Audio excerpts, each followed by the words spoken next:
everyone, Connie here. You will know me as a autism and parent advocate in our York Region, Ontario, Canada community, as well as for my vlog that I very candidly speak about our family's journey as a special needs family, namely experienced in autism, Tourette syndrome, and ADHD.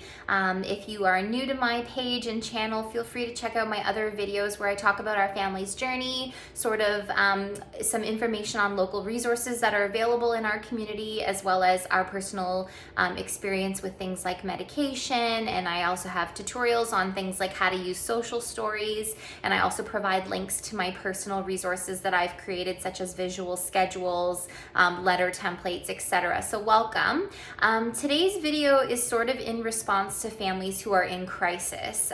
Being a parent in this community and following a lot of the local community groups, I see so many parents who are struggling, and they're struggling now and they need help now. And as we all know, some of the wait lists for supports and services can be long, or a lot of people are maybe even just waiting for a diagnosis, or they feel like they don't have the money to maybe start the process of even diagnosis. So this video is for you, and I want to tell you about 5, and it honestly could be even more than that, of immediate things you can do now to support yourself, to support your family, and to start supporting your child, whether it is that you're currently in crisis or whether it's that you're waiting on supports or services or even a diagnosis. So first things first, a lot of families are concerned about counseling, that they need counseling themselves as a parent, as a couple, or that they feel that their child needs counseling services. And I wanted to tell you that here in Ontario, we're actually super lucky that we actually have free counseling services now available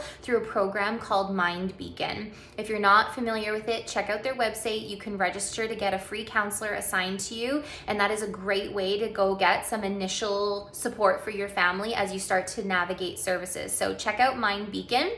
There's also free counseling services provided by lots of local service agencies. You can reach out to Catholic Community Services of York Region. You can reach out to, Carrie's Place, Children's Treatment Network, Family Services of York Region, Jewish Family Services. A lot of our local service agencies, if you ask them, they do have counselors available on staff who can provide you with some immediate crisis counseling or some short-term counseling sessions, either free of charge, completely free of charge, or on a sliding scale format, donation format. I've seen counseling sessions go anywhere from free up to even maybe only $40 a session.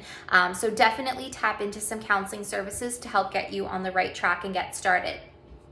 The second thing that you can do completely free and fairly easily is start talking to your family doctor. I know this is a really scary step for a lot of families. There's a lot of stigma around diagnosis and speaking to a doctor, and a lot of people aren't even sure how a doctor can help other than medication, and especially if you're very against medication. I want to tell you that it's very important that you have a doctor that you feel comfortable with, and that you're always very open with your doctor. And that's actually a skill and a quality that you want to teach your children. You want to teach them that they can always go to their doctor with concerns. So if you currently have a family doctor, or if you don't have a family doctor, get one. And then once you have a family doctor, if your child already has a diagnosis, or if you are suspecting a diagnosis, you must ask for a referral to a pediatrician. In York Region, you will not get a pediatrician unless you have concerns for your child for any type of diagnosis, special need. So if that's something you either suspect, or if you already have a diagnosis but your child isn't being seen regularly by a pediatrician, you want to get on that. It is absolutely free of charge, and it's your legal right to demand to be seen by a pediatrician. Now, some of them have longer wait lists than others. I've seen pediatricians have 6-month wait lists. Keep asking, and ask your doctor to find you a pediatrician that's available sooner. We love the Newmarket PATH clinic living in this area, and we love Dr. Michael Hill, especially at the Newmarket PATH clinic. I've heard that Dr. Malera locally is also very popular, although my personal experience is that he has a very long wait list. So absolutely speak to your family doctor, or get a family doctor, and ask for a referral to a pediatrician, and try to get into someone who's well known in your area and that who can hopefully see you sooner rather than later. And always stress to the family doctor or the pediatrician's office that it is an emergency situation, and that you would like to see someone sooner rather than later, and that your family is in crisis.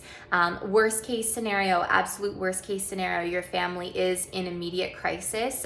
Your child's really struggling and you're concerned for them. You can always drive your kid right down to Sick Kids Emerge. We've done that ourselves. I talk about it in some of my other vlogs. If you're not able to see a doctor soon enough, get a referral to a pediatrician soon enough, and you need to talk to someone and you need to talk to someone now, perhaps you're in immediate need of needing to start medication, you can drive right to Sick Kids Hospital. They have an emergency department. They have a really great youth mental health department, and you can speak to a pediatrician very quickly.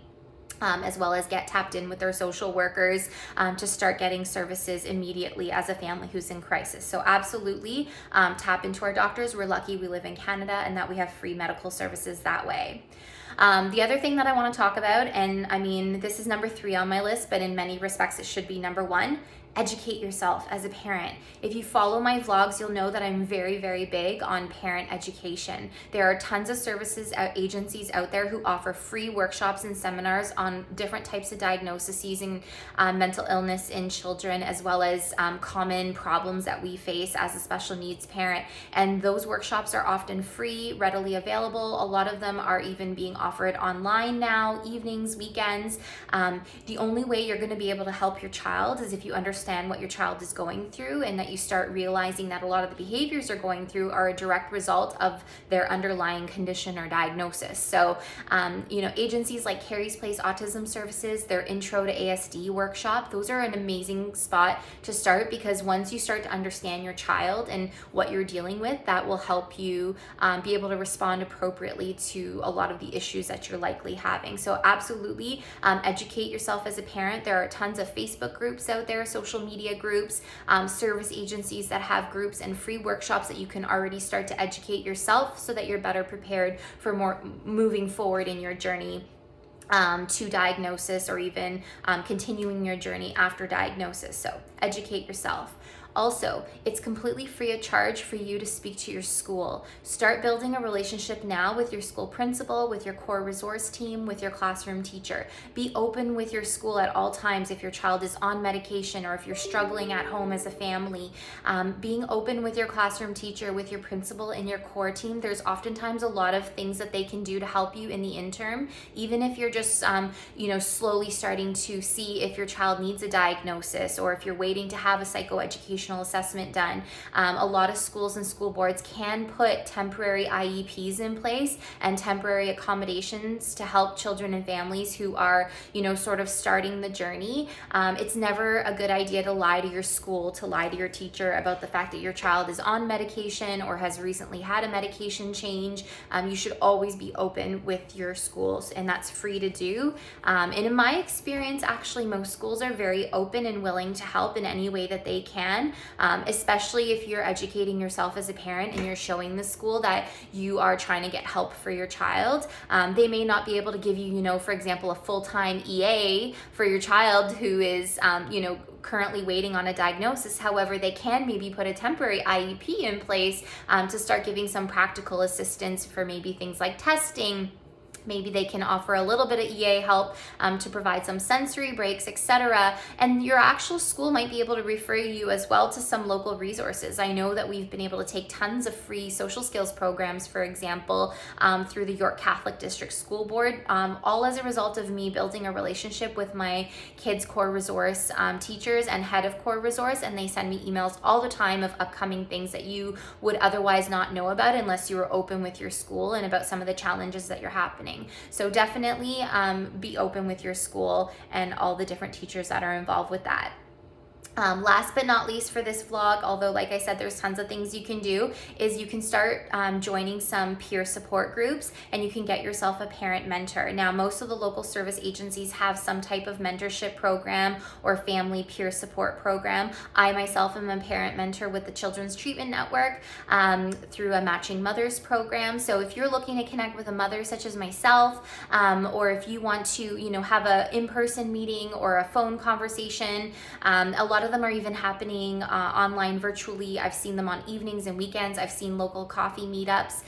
Start connecting with your local special needs community. Even if you don't have a diagnosis yet, but you're suspecting one, those groups will welcome you, and you can start chatting with other families and sort of seeing about their journeys, and they'll be able to tell you even more relevant local knowledge about where you can start and what resources you can tap into.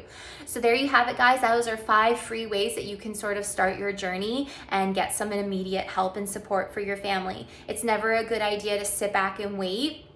I see this so often where parents are like, oh, well, we're still waiting for a diagnosis. We're on the wait list with our school.